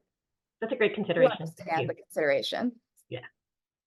That's why we only did 6 and didn't match stall for stall. We thought anything other than 6 would be excessive. We thought our 4 case managers and maybe 2 people coming in and out for supportive services. We didn't want to overdo it. Would you go back to your, talk about your supportive service plan a little bit more? And what is your budget number for that? Totally. Yes, I can take this a little bit further. We are putting together a health and wellness room, as well as a community room, and we have budgeted about $12.2 million in FF&E for our health and wellness room, or 12.2 thousand. Sorry, I misspoke there. And I believe it's about 17,000 for our community room and FF&E as well. And you're counting on the vast case management, you're counting on the VA batch program for your case management? Yes. Is that right? In a 1-to-20 case manager to resident ratio. Right. Right. You'd actually have to augment that in our buildings. We always have to augment that. That's just something to think about. Okay. Could you go to the pro forma, the financial pro forma? I'm curious about what your assumptions for stabilized occupancy, and are you able to assume a 10% vacancy? I think that was. In terms of the case, we were told they would like us to underwrite to a 10% vacancy at our property. So we stuck with that in these assumptions. However, we are expecting, with such a high demand for affordable housing in this area, we are expecting to likely be occupied at a higher number, higher than 90%. And so in this budget, you have annually, 3,600 for supportive services, or in year 3. Am I reading that properly? I apologize. It goes year 1, year 2, and then we're showing year 15 at the end. Oh, okay. But the annual allowance for supportive services, in addition to the case workers from the VA, is $3,600. Is that right? Am I reading that properly? Yes. Okay. And the staffing and payroll of 177, who is that? That would be our case managers and our property management and people on site. Ah, okay. Case managers, so All you right. put that in staffing rather than support services. Right. Okay. All right, so we'll have to leave it at that and say thank you to Team Logikon. Thank you all for having us. Thank you. Thank you. Good job. Thank you. Thank you.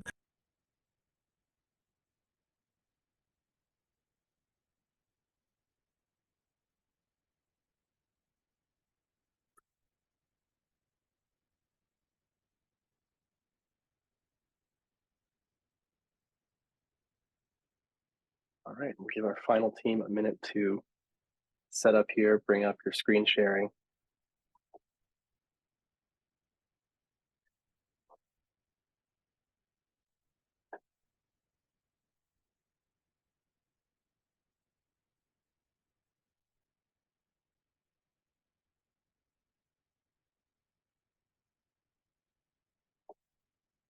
All right, Team AffordaBUILT, whenever you are ready, I will turn it over to you. Start a 15-minute timer. We'll give you a 2-minute warning. And after the conclusion of your 15 minutes, we will have to ask you to stop, and we'll turn it over to our judges for 15 minutes of Q&A. So if you want to bring up your screen sharing, certainly go ahead. And once you have that all set up, we will turn it over to you. All right, thank you so much.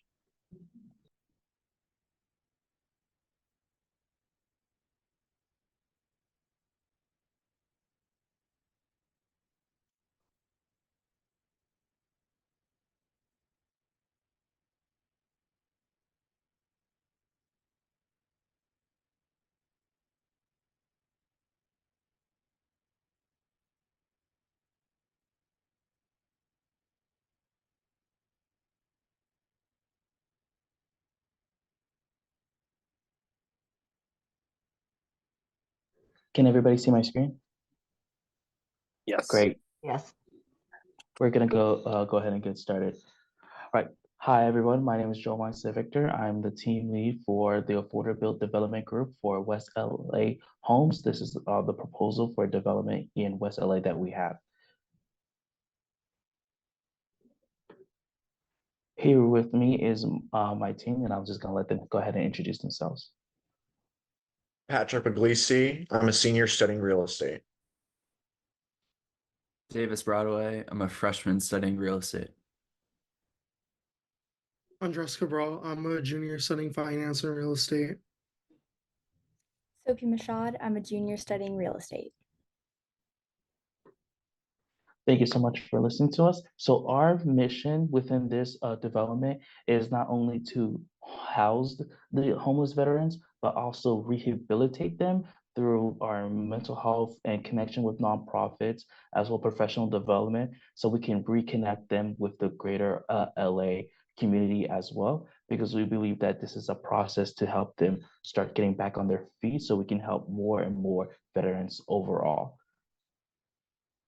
With that, we're just going to give you a quick overview over the market, the site, the project itself, the risk to the development, as well as financial analysis overview. And then we'll have questions at the end. So I'll be going over the market overview. Next slide, please. Okay, so to touch a little bit about Los Angeles, its culture is very vibrant. It has a lot of entertainment, art, diversity, food, etc. And then shaped by Hollywood and its diverse population and a creative spirit, LA offers a dynamic and eclectic lifestyle that celebrates innovation, expression, and the richness of cultural diversity. However, beyond this culture and allure, there's a serious issue that we need to address, which is affordable housing for homeless veterans. So to touch on some facts, a third of the homeless veterans reside in the state of California, with LA having the largest population. So therefore, there is a clear need for affordable housing, and the community needs more units to give the people who serve our great nation a place to sleep. Next slide, please. And to touch on the affordability crisis, the average Los Angeles rent price right now is $2,691 per month. And as you can see on the chart over here, there's a huge gap between the average rent in Los Angeles and the national average rent. And then part of the reason that the rent is so high in Los Angeles is because of gentrification, which has caused a decrease in affordable housing overall. Next slide, please. And then to touch on West LA a little bit, the average rent in West Los Angeles is $2,825 per month. And it's already around 5% higher than the average in Los Angeles and 41% higher than the national average overall. And the surrounding areas such as Santa Monica, Beverly Hills, and Brentwood face even higher rents. And West LA also has a significant homeless population that saw a 45% increase from 2022 to 2023. And on this map over here to my right, as you can see, towards the west side of Los Angeles, there is more of a lack of affordable housing compared to the rest of the city.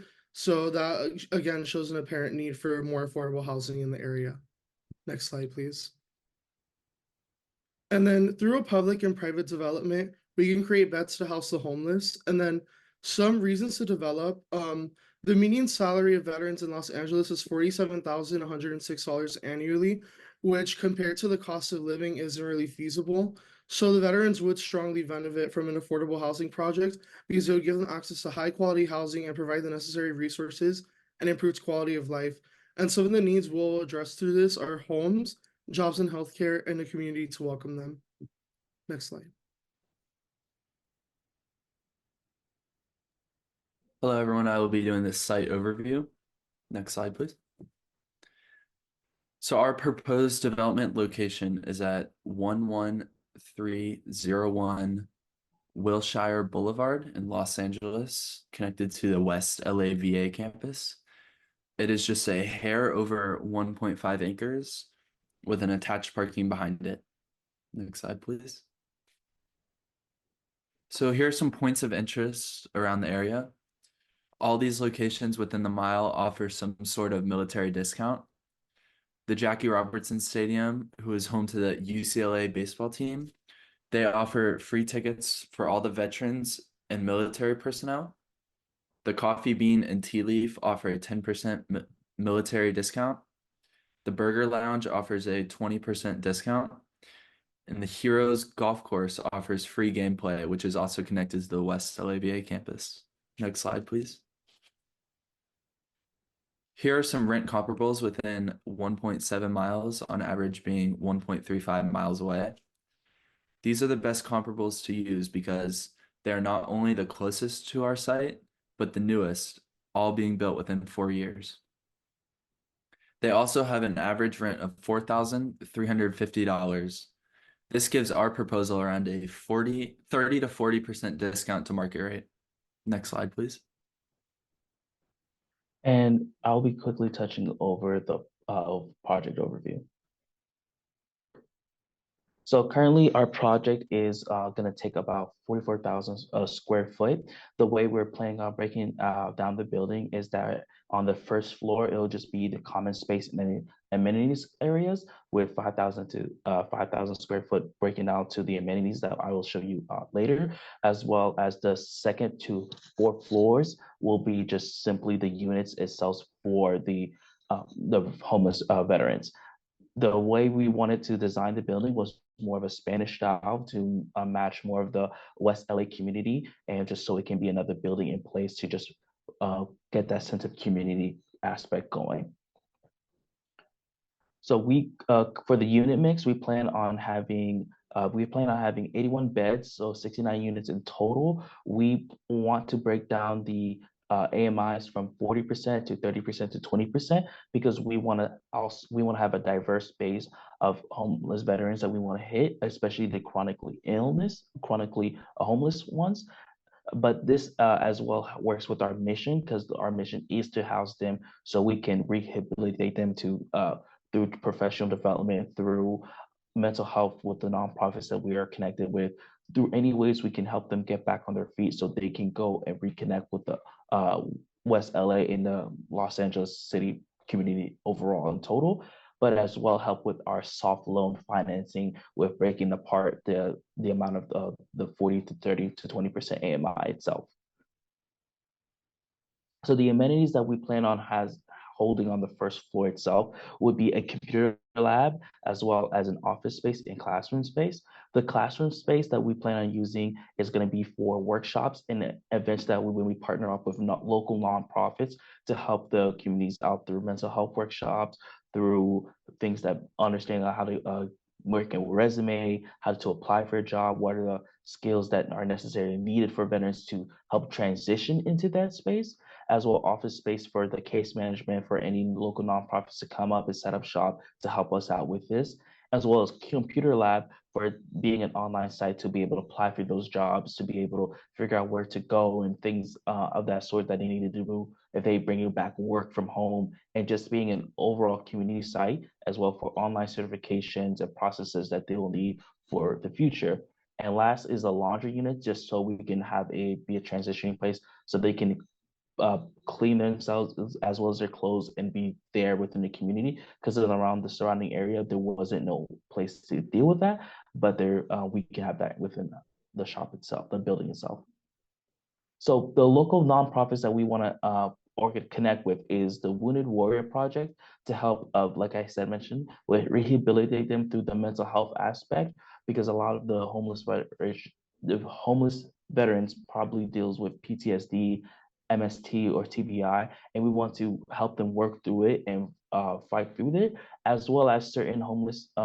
When you are homeless for a period of time, going back into suddenly being housed, it takes a long period of time to transition to that becoming your new normal. And we want help to come from familiar places with people from a similar background to help that transition to become a lot easier, because we want this to be a program where we house them, help them get back on their feet, and then 2 to 3 years later, we can help the next group of homelessness that we have.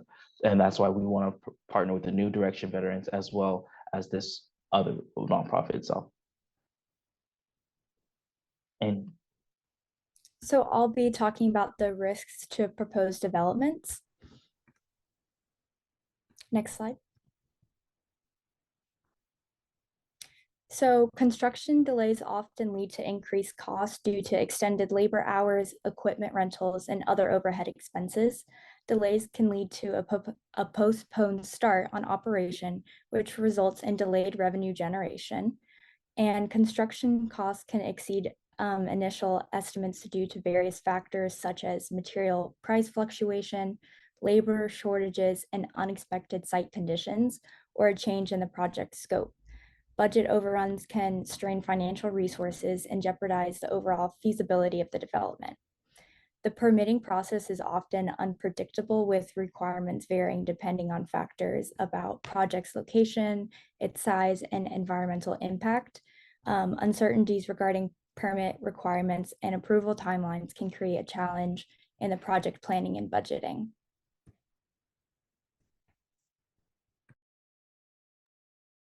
I'll be going over the financials. Next slide, please. So it was given that $660 a square foot would be our construction cost, and that leads to just over $30 million for the building. And then also there were soft costs incurred of $3.5 million, and these were also given by the case. Next slide, please.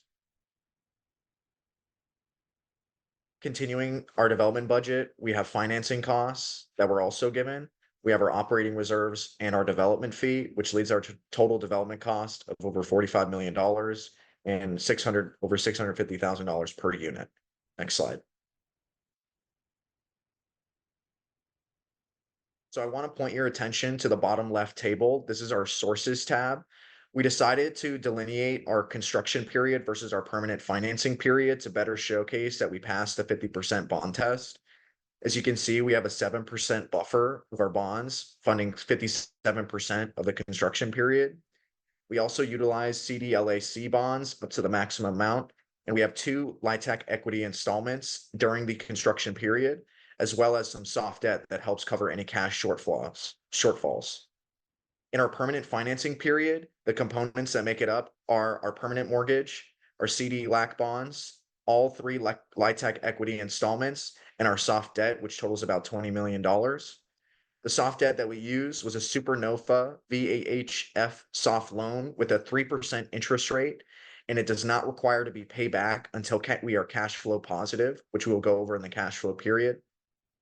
For our uses tab, you can just see how it balances with the sources and how we are funding this project.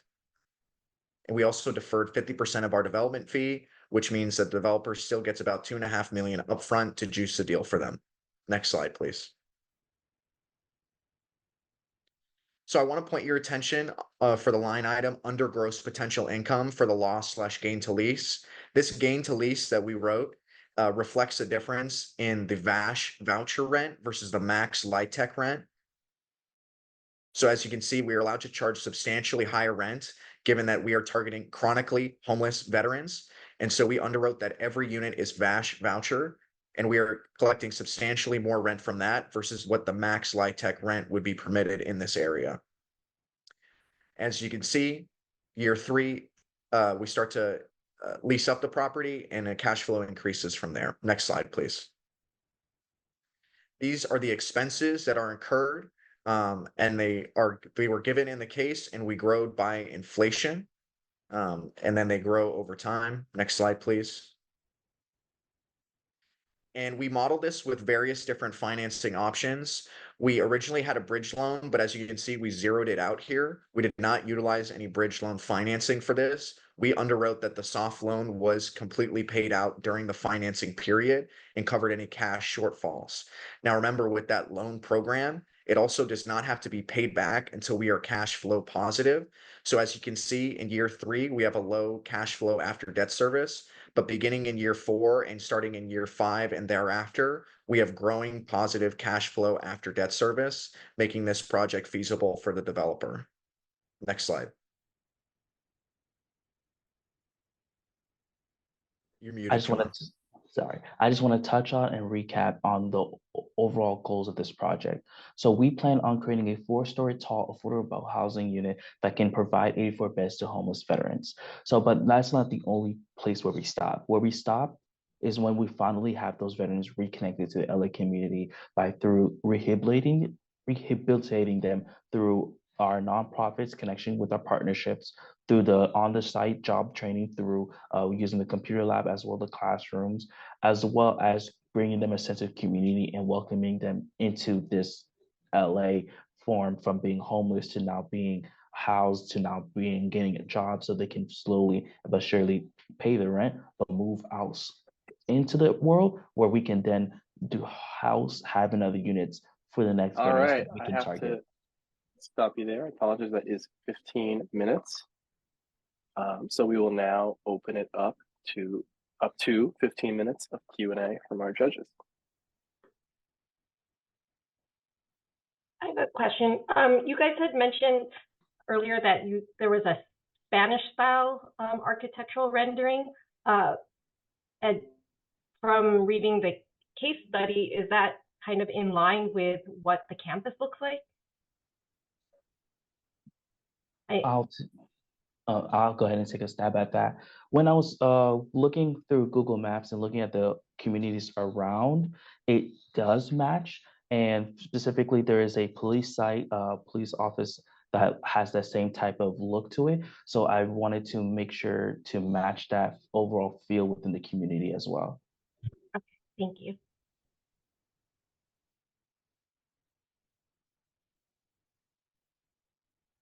Did you have a floor plan rendering on any of your slides? Because I think I may have missed it. We didn't have a floor plan rendering, but we had a square footage breakdown, if Jovan wants to go over that. Yeah, no, that I got. Okay, I was wondering if you had like an outline of what each of the floors look like and how much community space you had and that sort of thing.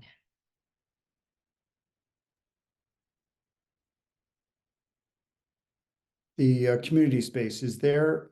I saw you had several specific units, classroom, computer room. Is there a large common area space where veterans can gather, have small events in the building? Is there anything like that? We don't believe it'll be around the first floor, but we believe that in our executive summary, the outside area, we're planning on changing it to make it, because if you currently look at the map right now, the area looks a little drab and a little dry. So we plan on putting gardens, chairs. So we believe there could be community space outside them for them to connect, for them to talk to and get along. But in the first floor, we haven't planned for a space like that. Could you go back to the first floor? What about case manager offices? Did you have that in there? I can take a stab at that one, Jovan, if you want. Yeah, could you just go? Okay, yep, that was okay. Thank you. So we're gonna plan on splitting 2,300 square foot for the computer lab and 2,300 square foot for the classroom space, with 1,000 square foot office space all on the first floor, which equals out to 5,600 square foot. Okay, and the office space, would that be space for the case manager, for private offices for the case managers, or would that be general office space for the veterans to do their resumes and things like that? Or It how will are be- you envisioning that? It will be, the office space will be for the case managers. The classroom space and the computer lab will be what the residents use to build out the resumes and that professional development. Thank you. Are there any other common area spaces on the top 3 floors? No, in the case, we're only allowed 5,600 square foot. So we utilized it all on the first floor to make it easier, more accessible for our disabled residents.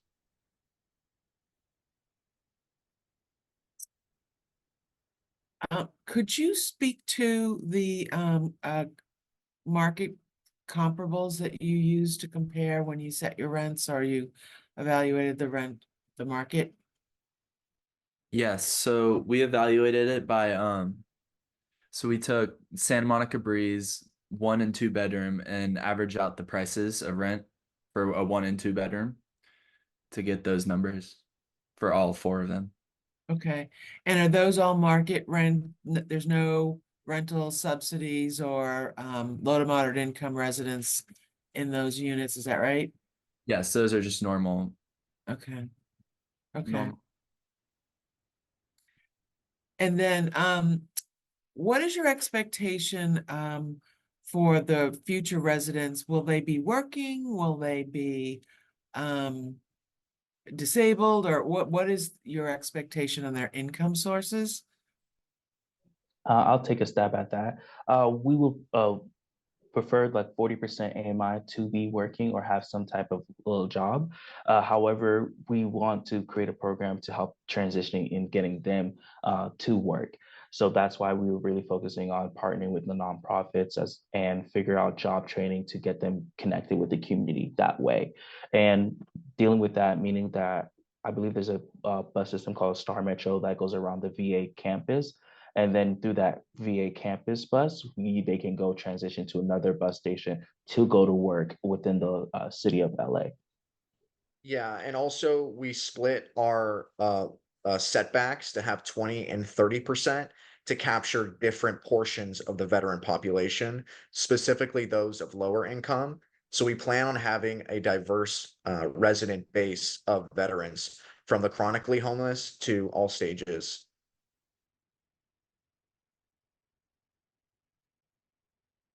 Could you speak a little bit about your financial pro forma? If maybe you could pull that up again.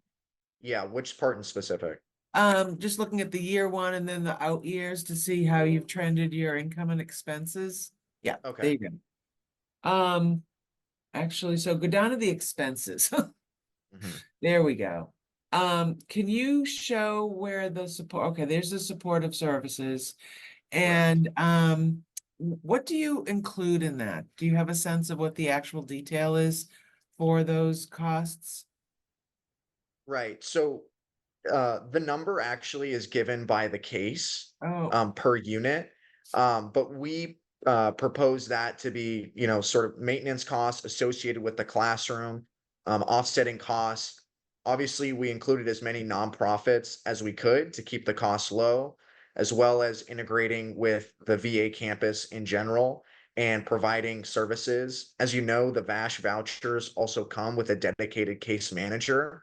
So we kind of see this development as connecting veterans, and that sort of cash outflow that we have in that line item is in supporting those developments. Thank you.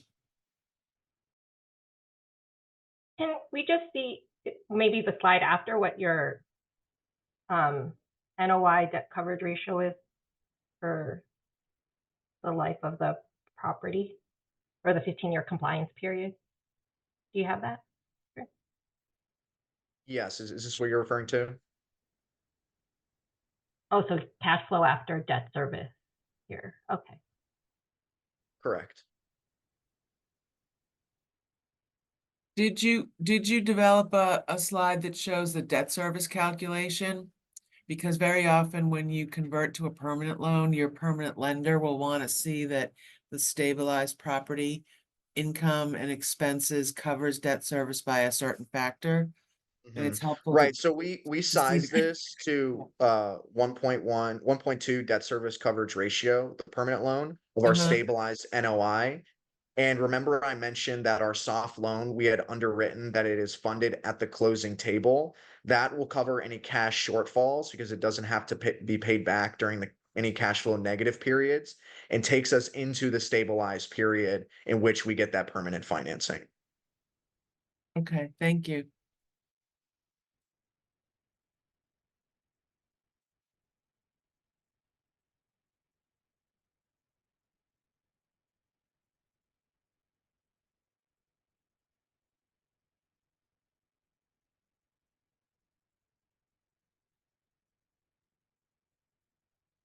Any other questions from our judges?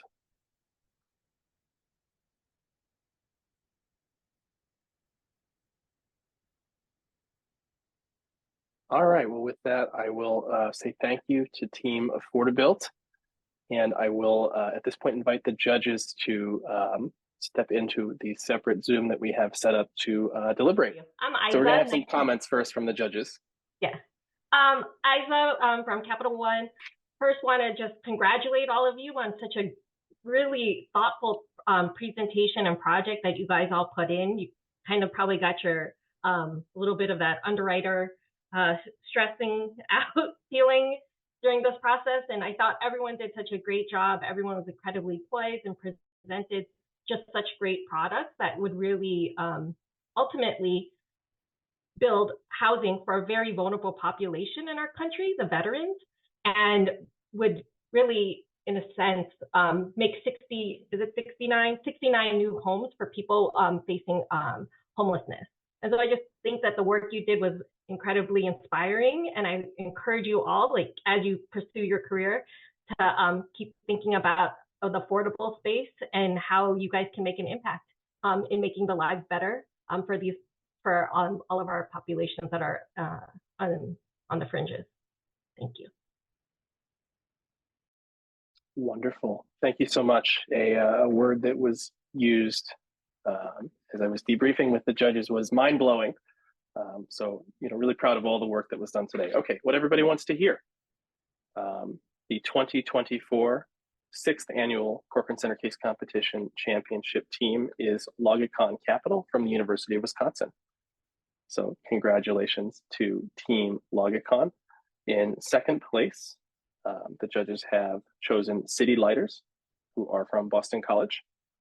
In third place, we have AffordaBUILT Development Group from Florida State University. And in fourth place, we have Compass Development from Roger Williams University. Of course, our first place team is taking home a $5,000 prize with some prizes for the other teams as well. All the teams, you'll certainly be contacted about making that happen as well. Really want to say thank you to everybody who participated again.